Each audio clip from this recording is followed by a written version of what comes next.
你等緊乜？你究竟知唔知道 ？You know what's up？ 帶出最新嘅主導。What's going on?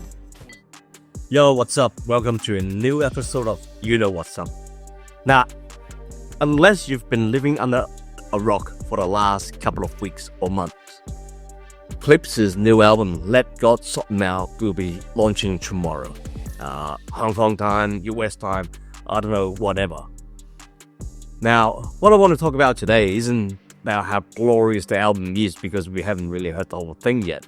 However, I think the whole launch, the whole rollout of the album has to be one of the most articulated and the most well orchestrated launch for a rap album for quite some time. As you know, they recorded this album at the Louis Vuitton headquarters in Paris, right? And again, I've seen and I've watched pretty much the latest interviews of the brothers, Pusha T and Malice's interview at Podcast from New York Times with Jerry Lorenzo from Fear of God, and also I think another one from Hip Hop DX 2 days ago, right? So now, what was interesting was that the whole presentation of themselves, obviously well dressed for one, but at the same time, really seeing the brothers, and especially Malice, right, who hadn't really been releasing any music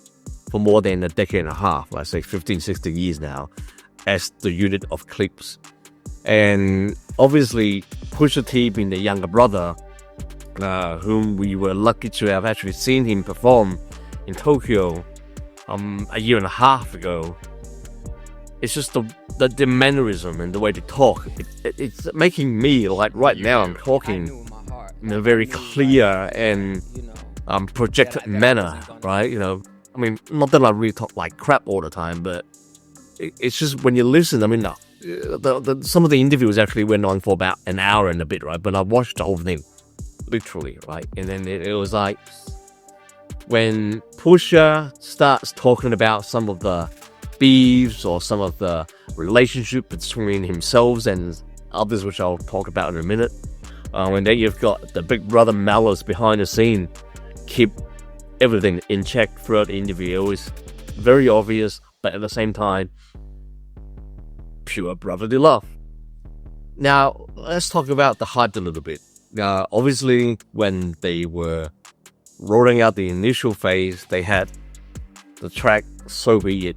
And it's funny because that's not even an actual song on the actual album.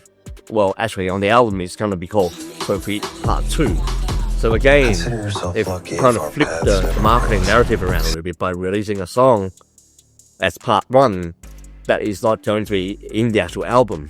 And in the album, it's actually going to be listed as part 2. So again, obviously creating some sort of mystery or mystique behind the way of how this all works, right? And again, on the actual song as well, he went and talked a little bit about Jim Jones, and then obviously with the verse about Travis. Now, just going on that point a little bit, right? So I love what Travis Scott is doing. And now I've also loved what Pusha and CLIPSE have been doing as well. So from my point of view, they can be batch or whatever amongst themselves. But for me, I'm appreciative of the art that they both present. So I think this is also, as a fan of the culture, or as a fan of hip-hop music in general, do we really need to define or defend the lines of every single artist that are out there beefing each other these days? I mean, think about in the olden days of MJ and Prince, that was before the internet, and there was always from one side to the other and vice versa, right? And then more recently, you've seen what between Kendrick and Drake. Now, that's history, although somehow things are still sort of dragging on a little bit. And again, when you look at the 2 tracks that's been launched so far, So Weird, which I talked about, and then Ace Trumpet, which they've done a color version as well already, right? And then with the actual track list of the album also already visible on Spotify and other platforms as well, I am expecting something that would actually be surprising, but at the same time, kind of expected them to be launching something so powerful, partly because of the fact that they haven't done anything together as a unit for the last 15 years.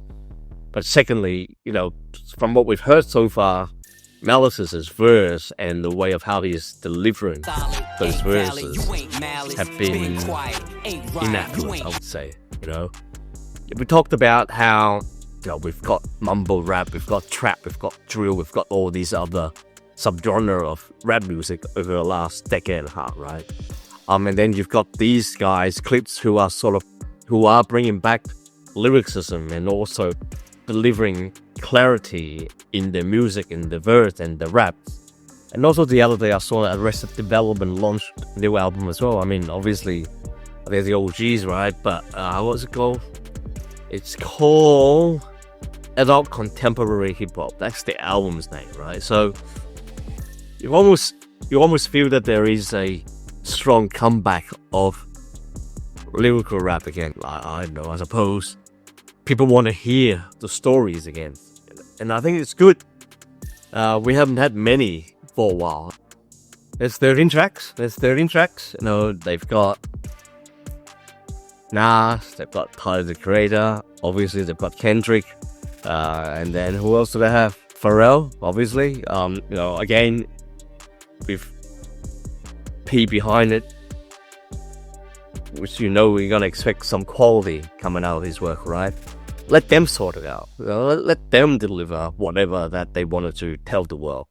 During the interviews, he talked about his more so Pusha's relationship with Kanye. There's right? no heartbreak because he is not a person that we ain't the same. We can't. Outside of music, we're nothing. And one thing I think he was really adamant about was his relationship with Ye is purely on the music level. Now you can agree to disagree. Obviously both of them have been working with each other for quite some time as well. But what I really like about what he mentioned was that he talked about how outside of music, his value versus Yee's value are quite different. And I kind of respect that, right? Again, everyone can have their point of view on something or the way of how they live their lives. And then it almost goes back to when us as humans, when you have friends and relationship with friends, close friends, distant friends, new friends, your common interests might be just one or two things, right? But then he or she might have a totally different view or different perspective on other things that you like or dislike. A friendship is bonded on something, but it's not bonded on everything.